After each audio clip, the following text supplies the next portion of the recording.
Oke, assalamualaikum warahmatullahi wabarakatuh. Perkenalkan nama saya Huzain dengan NIM A42122026. Pada kesempatan kali ini, teman-teman bisa lihat saya berada di lapangan tempat latihan pemain sepak takraw SMA Manor di Kota Palu. Pada kesempatan kali ini saya akan membuat video singkat tentang mewawancarai pelatihnya tentang prinsip apa saja yang digunakan dalam melatih atletnya. Sekian dari saya. Terima kasih. Ya baik, assalamualaikum warahmatullahi wabarakatuh. Di sini kita sudah dengan Bapak pelatih. Maaf, namanya Bapak siapa? Nama saya Herson Muhammad. Dengan Bapak Herson Muhammad. Di sini Bapak ini melatih cabang olahraga Sepak takraw. Ya baik. Di sini yang saya mau tanyakan, Iya. lisensi Bapak untuk kepelatihan ini sudah lisensi apa? Saya berlisensi T1 nasional. Satu. Ya, baik, Bapak di sini sudah bahwa lisensinya T1 tadi, Pak. Iya.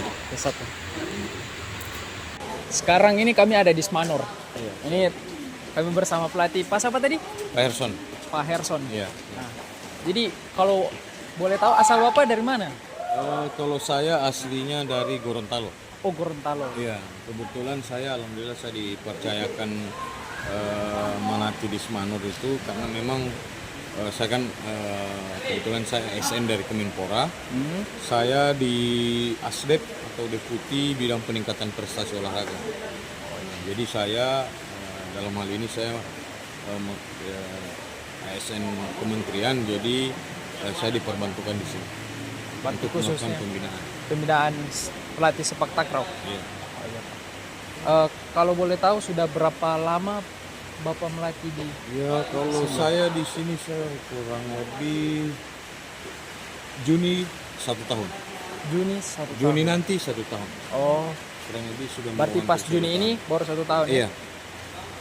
Jadi maksudnya Bapak ke melatih di sini, kendala-kendala apa saja yang Bapak dapatkan pada saat Kalau melatih di sini? kalau untuk kendala sih dari segi sarana dan prasarana ini. Tahu dari ya karena memang ada untuk pribadi atletnya. Oke, jadi untuk kendala sarana dan prasarana kemarin kendalanya sih ini alhamdulillah GOR ini kan baru.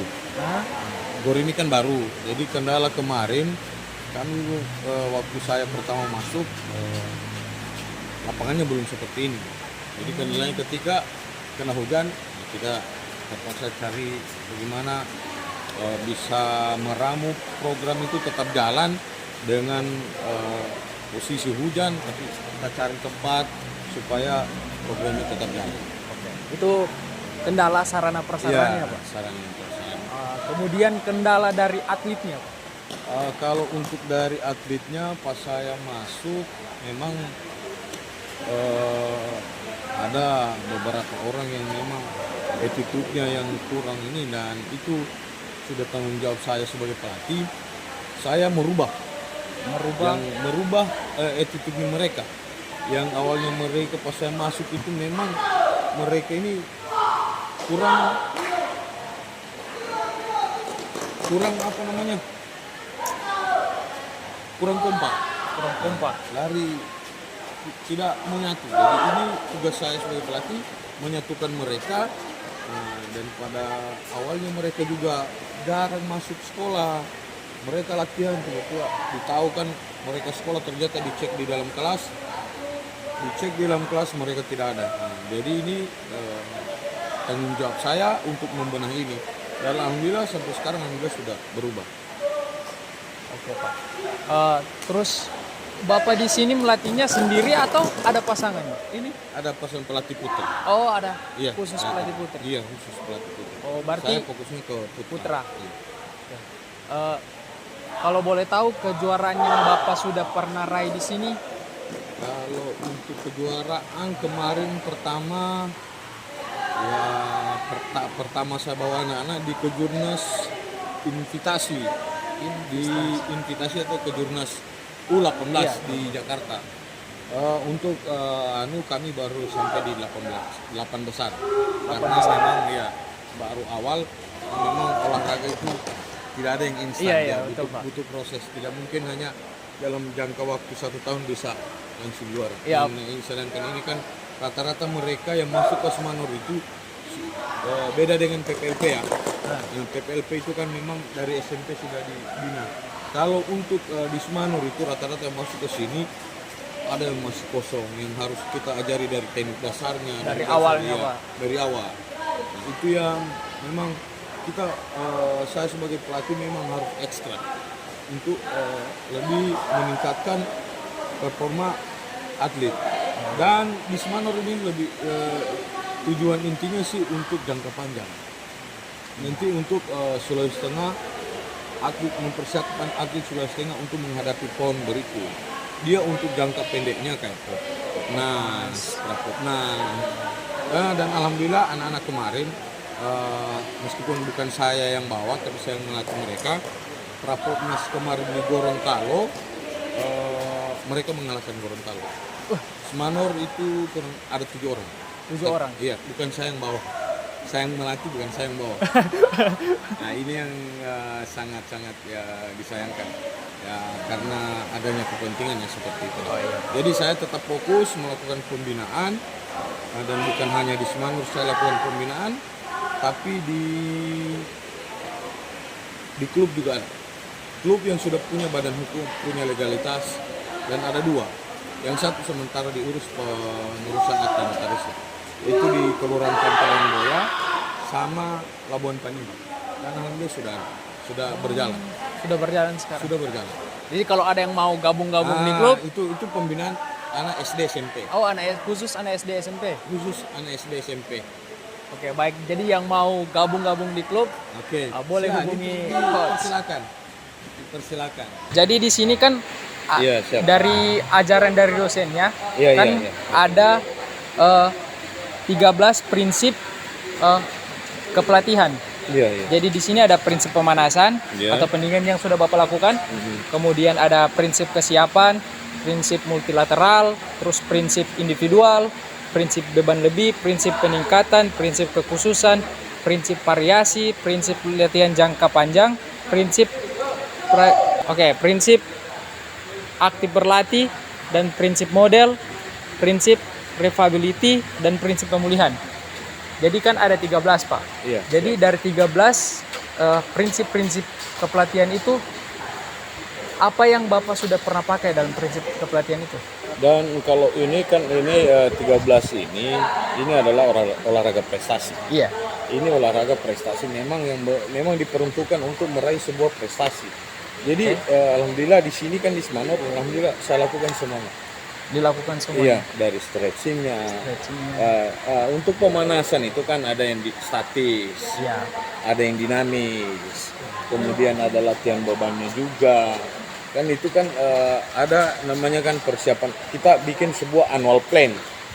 Annual plan itu adalah mendesain sebuah program latihan, tapi dari dasar dari dasar tes awal. Tes awal ini anak-anak kan sebelum kita lakukan tes awal dulu, dari tes tekniknya, dari tes fisiknya. Jadi keseluruhan itu kita data, dan alhamdulillah saya punya datanya semua, saya data. Jadi itu untuk saya merancang sebuah program latihan, dan itu dirancang untuk 1 tahun. Jadi ini memang ini olahraga prestasi yang notabene untuk mempersiapkan anak-anak ini bagaimana bisa berprestasi. Jadi memang ada tahapan-tahapannya. Iya, di dalam program latihan itu ada yang tahap persiapan umum, tahap persiapan khusus, tahap persiapan prakompetisi, baru kompetisi utama. Jadi seperti itu. Jadi di samping itu mereka sudah melakukan latihan ini. Setelah selesai kejuaraan ada yang namanya pemulihan tanpa mengurangi program latihan yang kemarin. Mereka tetap melakukan pemulihan, tapi dengan istirahat yang istirahat aktif. istirahat aktif. Ya kalau mau jadi atlet profesional, kebetulan saya juga saya mantan atlet, timnas, jadi saya memahami itu. Jadi saya memahami itu kapan memang tujuannya kita untuk berprestasi memang harus benar-benar menjalankan metode ini. Metode latihan itu. Iya. Berarti intinya Bapak sudah melakukan semua prinsip-prinsip yang ada di Iya, siap. pertanyaan ini, Pak. Iya. Oke.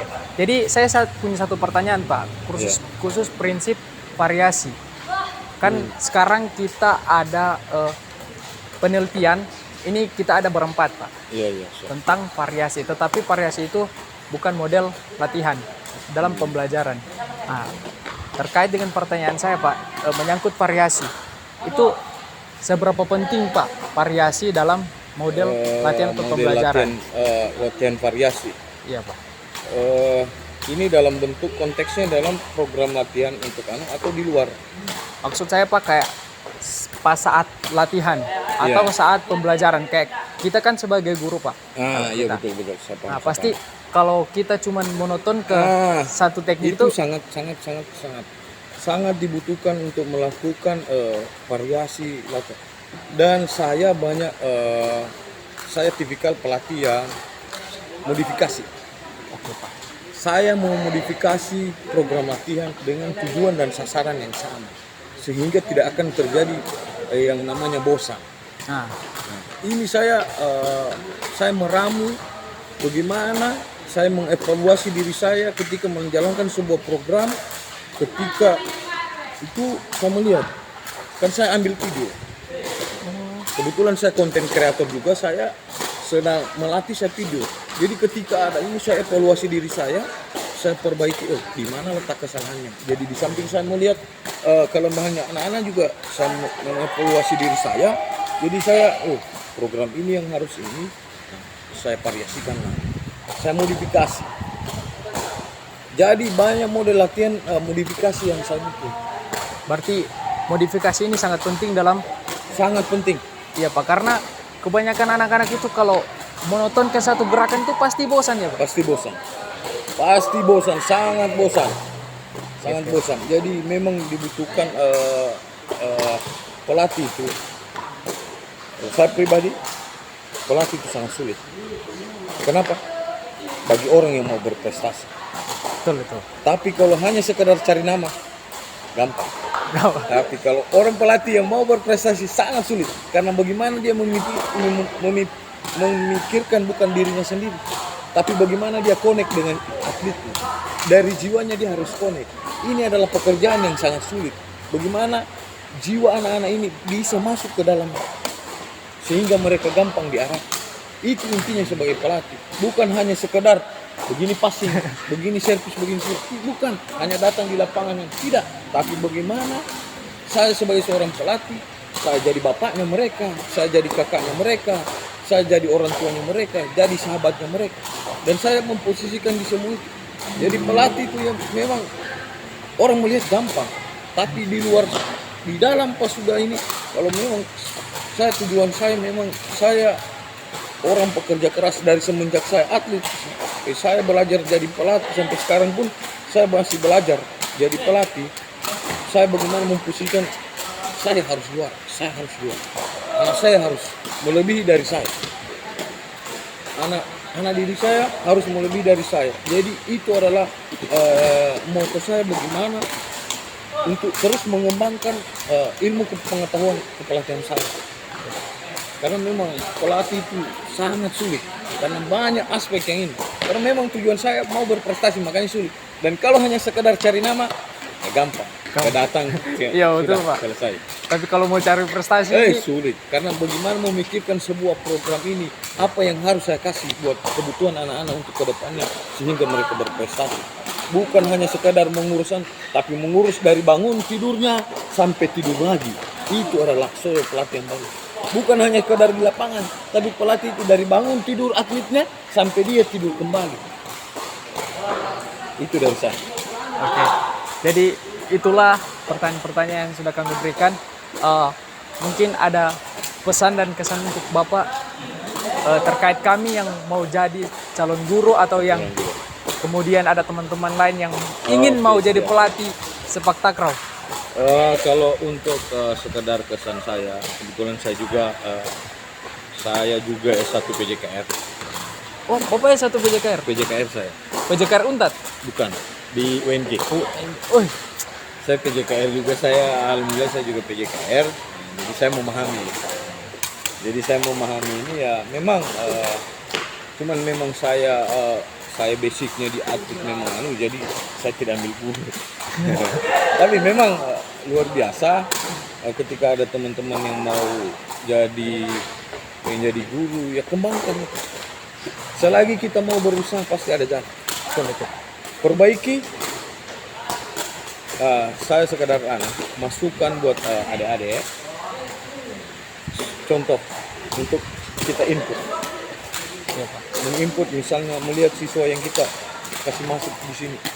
Meskipun asal-asalan, inputnya salah-salah, tapi kita proses dengan bagus, pasti outputnya akan bagus. iya betul Pak. Tapi meskipun inputnya bagus, tapi prosesnya tidak, outputnya tidak akan bagus. Jadi semua harus diproses. Iya Pak, betul. Itu sekedar ya jadi kalau memang teman-teman ada yang mau jadi guru ya tekuni, dan sekarang alhamdulillah guru lebih diperhatikan.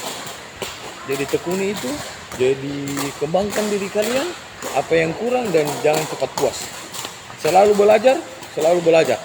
Siap Pak. Dan insya Allah mudah-mudahan saya rencana mau ambil S2. Mantap. Oke, baik. Itulah wawancara kami dari Bapak. Terima kasih banyak Iya, sama-sama. sudah meluangkan waktunya. Iya.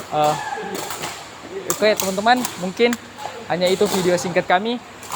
Oke, jangan lupa like, comment, and subscribe.